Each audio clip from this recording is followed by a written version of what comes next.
Hello students, good morning to all of you. आज हम आपका चैप्टर नंबर 3 स्टार्ट करेंगे, जिसका नाम है दो चरों वाले रैखिक समीकरण। अब देखो, इसमें एक युग्म नाम दिया हुआ है, तो युग्म का मतलब आपको रैखिक समीकरण युग्म यानी दो रैखिक समीकरण दिए जाएंगे। रैखिक समीकरण युग्म का मतलब रैखिक समीकरण आपको दो दिए जाएंगे, जोड़े में दिए जाएंगे, और वो भी कैसे होंगे? वो भी दो चरों वाले होंगे, यानी उनमें दो चर राशियां होंगी। दो रैखिक समीकरण मिलेंगे और दोनों में दो दो चर होंगे। ठीक है, तो इनका जो व्यापक रूप होता है वो ये होता है a1x plus b1y plus c1 बराबर 0। दूसरा a2x plus b2y plus c2 बराबर 0। आपने कक्षा 9 में भी ये पढ़ा था। यहां पर दोनों ही समीकरणों में दो चर हैं, x और y। इसमें भी x और y, तो दो चर हो गए। ये जो आपको a1 b1 c1 a2 b2 c2 दिख रहे हैं, ये आपकी अचर राशियां हैं, जो कोई भी वास्तविक संख्या हो सकती हैं। ठीक है, उदाहरण के लिए 2x प्लस 3y माइनस 7 बराबर 0, और एक समीकरण इसके साथ में दे दिया 9x माइनस 2y प्लस 8 बराबर 0। तो ये दो समीकरण हैं, दोनों ही रैखिक समीकरण हैं और दोनों ही दो चरों में हैं। इसमें भी दो चर हैं, इसमें भी दो चर हैं, तो इसको हम बोलेंगे दो चरों का रैखिक समीकरण युग्म। दो चरों का रैखिक समीकरण युग्म। तो हमें इस चैप्टर में इन्हीं दो चरों वाले रैखिक समीकरण युग्म के बारे में पढ़ना है। ठीक है, जो प्रश्नावली 3.1 है आपकी, उसमें आपको रैखिक समीकरण युग्म बनाने हैं, यानी ये बनते कैसे हैं। तो देखो, इसमें 3 सवाल हैं, जिसमें पहला सवाल डिस्कस करें। आफताब अपनी पुत्री से कहता है कि 7 वर्ष पूर्व मैं तुमसे 7 गुनी आयु का था। एक बात क्या बोली उसने कि 7 साल पहले मैं तुमसे 7 गुनी आयु का था, और अब से 3 वर्ष बाद में मैं तुमसे केवल 3 गुनी आयु का रह जाऊंगा। बड़ी इंटरेस्टिंग बात है कि 7 साल पहले मैं तुमसे 7 गुनी उम्र का था, और आज से 3 साल बाद में मैं तुमसे केवल 3 गुनी उम्र का रह जाऊंगा। ठीक है, क्या यह मनोरंजक है? तो वाकई में मनोरंजक बात है कि 7 साल पहले 7 गुनी उम्र का था और 3 साल बाद में 3 गुनी उम्र का बचेगा। मतलब समय तो बढ़ रहा है, लेकिन ऐसा प्रतीत हो रहा है कि आयु कम गुना हो रही है, जबकि समय तो दोनों का बढ़ रहा है, आयु तो दोनों की बढ़ रही है। तो वाकई में ये एक मनोरंजक बात है। चलो ठीक है, इसमें बाद में बोला है कि इस स्थिति को आप बीजगणितीय और ग्राफीय रूपों में व्यक्त कीजिए। दो रूपों में आपको इस स्थिति को व्यक्त करना है, यानी ये जो बात लिखी हुई है एक पहेली की तरह, तो इस बात को आपको दो रूपों में व्यक्त करना है, एक तो बीजगणितीय रूप और दूसरा ग्राफीय रूप। तो देखो, बीजगणितीय रूप में इसको व्यक्त करने के लिए पहले आप चर बनाओगे। ये बीजगणितीय रूप है, जिसमें x y यानी चर और अचर होते हैं, वो बीजगणितीय रूप होता है। जिसमें चर संख्याएं हों और अचर संख्याएं, वो क्या होंगी? बीजगणितीय रूप में व्यक्त की गई बात होगी। तो आपको इसमें किसी की भी उम्र पता नहीं है, न तो आफताब की आयु पता है, न उसकी पुत्री की आयु पता है। तो हम आफताब की आयु को मान लेते हैं कि वो अभी वर्तमान में x वर्ष का है, और उसकी पुत्री की वर्तमान आयु y वर्ष है। ये हम मान लेते हैं अभी वर्तमान स्थिति में, कि मान लिया कि आफताब की वर्तमान आयु x वर्ष है और उसकी पुत्री की वर्तमान आयु y वर्ष है। ठीक है, 7 साल पहले क्या होगा? अभी यदि आफताब मान लो 40 साल का है, तो 7 साल पहले वो 33 साल का था, यानी 7 वर्ष पहले यदि आयु याद करेंगे तो 7 घटा देंगे, और 3 साल बाद की बात करें तो वो 43 साल का हो जाएगा, यानी उसकी आयु 3 साल बढ़ जाएगी, यानी 3 जुड़ जाएगा। तो पहले की बात कर रहा होता तो आयु घटा देते हैं, और बाद की बात करें तो आयु बढ़ जाएगी, यानी जोड़ देंगे। तो 2 बातें बोली हैं, एक तो 7 साल पहले की और एक 3 साल बाद की। तो 7 साल पहले की आफताब की आयु कितनी होगी? x माइनस 7 साल, और 7 साल पहले उसकी पुत्री की आयु कितनी होगी? y में से 7 कम, यानी y माइनस 7 वर्ष।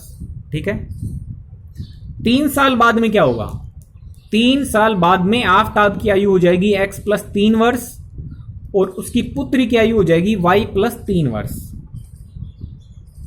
समझ आ गई इतनी बात? 7 साल पहले की स्थिति में 7 घटा देंगे दोनों में से, और 3 साल बाद में 3 दोनों में जोड़ देंगे। अभी वर्तमान में एक x साल का है आफताब, और उसकी पुत्री y साल की है। अब प्रश्न में क्या दिया हुआ है कि 7 वर्ष पूर्व मैं, ये मैं किसके लिए आ रहा है?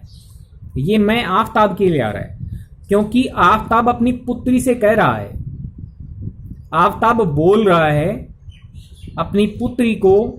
इसका मतलब मैं यानी आफताब बता रहा है कि 7 वर्ष पूर्व मैं तुमसे 7 गुनी आयु का था। तो 7 साल पहले आफताब की आयु उसकी पुत्री की आयु की 7 गुना थी, यानी 7 साल पहले की आफताब की आयु 7 साल पहले की उसकी पुत्री की आयु की 7 गुना थी। 7 गुना किसकी? आफताब की पुत्री की आयु का 7 गुना थी आफताब की आयु। 7 साल पहले की बात है, 7 साल पहले। और दूसरी बात क्या बोली उसने कि 3 साल बाद में मैं तुमसे केवल 3 गुनी आयु का रह जाऊंगा। तो 3 साल बाद में आफताब, 3 साल बाद में आफताब 3 साल बाद में उसकी पुत्री की आयु की 3 गुनी उम्र का हो जाएगा। ठीक है। तो 3 साल बाद की स्थिति में दोनों को 3 साल बाद वाली आयु से व्यक्त करेंगे, 7 साल पहले की स्थिति में 7 साल पहले वाली आयु से व्यक्त करेंगे। 7 साल पहले आफताब की आयु उसकी पुत्री की आयु की 7 गुना थी, और 3 साल बाद में आफताब की आयु 3 साल बाद में उसकी पुत्री की आयु की 3 गुना हो जाएगी। ये आफताब की आयु है, इधर पुत्री की आयु है। अब इनको सही तरीके से व्यक्त करना है। देखो 7 बाहर है गुणा में, इसको अंदर गुणा कर सकते हैं, तो 7 y से भी गुणा हो जाएगा, 7 से भी गुणा हो जाएगा। बाएं पक्ष में x माइनस 7 ही बचेगा, इधर 7y माइनस 49। इसको देखेंगे तो इसमें x प्लस 3 और 3 अंदर गुणा कर लो, 3y प्लस 9। अब पक्षांतरण कर लेते हैं, 7y इधर जाके माइनस का हो जाएगा, माइनस का 49 इधर जाएगा तो प्लस का 42 बनाएगा, क्योंकि ये माइनस का 49 प्लस का 49 हो जाएगा। 7 माइनस का प्लस का 49 प्लस का 42, इसमें भी पक्षांतरण कर लेते हैं तो ये बनेगा। तो ये जो 2 समीकरण बनी है आपकी, वो 2 चरों में रेखिक समीकरण युग्म का रूप ले चुकी है। आपका वास्तविक रूप यही था, a1x plus b1y plus c1 बराबर 0, a2x plus b2y plus c2 बराबर 0, ये रूप ऐसा ही तो बना है। तो ये रेखिक समीकरण युग्म हो गया, यानी जो बीजगणितीय रूप है इस स्थिति का वो ये हो गया। ये पहली समीकरण हो गई, नंबर 1 दे दिया, ये दूसरी समीकरण हो गई, समीकरण नंबर 2 दे दिया। तो सवाल का आधा हल तो हो गया। उसने बोला था कि इस स्थिति को बीजगणितीय रूप में व्यक्त कीजिए, तो ये बीजगणितीय रूप आ गया है, स्थिति का बीजगणितीय रूप हो गया, 2 चरों वाले रेखिक समीकरण युग्म। अब दूसरा उसने सवाल किया था उसको ग्राफीय रूप में भी व्यक्त कीजिए, आलेखीय रूप में भी व्यक्त कीजिए। तो आलेखीय रूप में व्यक्त करने के लिए हम देखो कक्षा 9 की तरह ही आगे बढ़ेंगे। पहले जो समीकरण नंबर 1 दी हुई है उससे y का मान निकाल लें। यह समीकरण नंबर 1 है, इससे हम y का मान ज्ञात करेंगे। तो किस तरीके से किया जा सकता, देखो ये जो माइनस का 7y है इसको आप दाएं पक्ष में ले जाएं तो शून्य में 7y जुड़ के प्लस का 7y हो जाएगा, और इधर बचेगा केवल x प्लस 42। x प्लस का 42 भी प्लस का, बाएं पक्ष में ही है दोनों। केवल 7y जो बाएं पक्ष में माइनस का था उसको इधर भेज के प्लस का बना दिया। अब जो y का मान निकालना है तो 7 गुणा से हम भाग में भेज देंगे, यानी x प्लस 42 के भाग में आ जाएगा 7।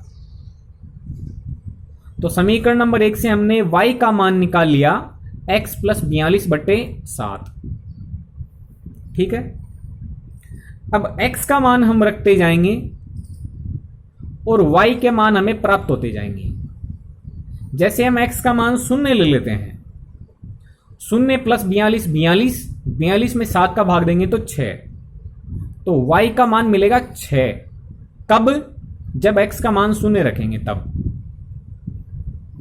तो एक सारणी तैयार करनी है आपको जिसमें इस तरीके से x y x comma y,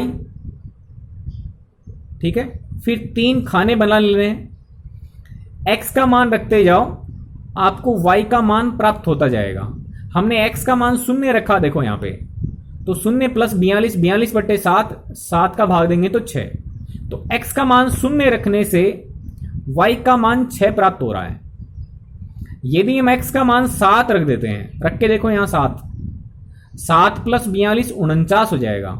49 में 7 का भाग देंगे तो 7 आएगा, यानी y का मान भी आपको 7 प्राप्त होगा। x का मान 7 लेने से y का मान भी आपको 7 ही मिल रहा है। ठीक है, फिर x का कोई और मान रख सकते हैं। जैसे थोड़ी देर के लिए मान लो x का मान आपने 14 रख दिया, यहां पे x का मान 14 रख दिया, तो 42 जोड़ेंगे तो 56 बन जाएगा, और 56 में 7 का भाग देंगे तो 8 आएगा। तो x का मान 14 रखने से y का मान कितना मिल रहा है? 8 मिल रहा है। तो इस प्रकार से आप कितनी भी लंबी सारणी बना सकते हैं। कम से कम 2 बिंदु चाहिए होते हैं। देखो 2 ही कॉलम की आवश्यकता होती है आपको, तीसरा कॉलम बना भी सकते हैं, नहीं बनाओ तो भी चलेगा। ठीक है, लेकिन कम से कम आपको 2 बिंदु तो लेने ही पड़ेंगे।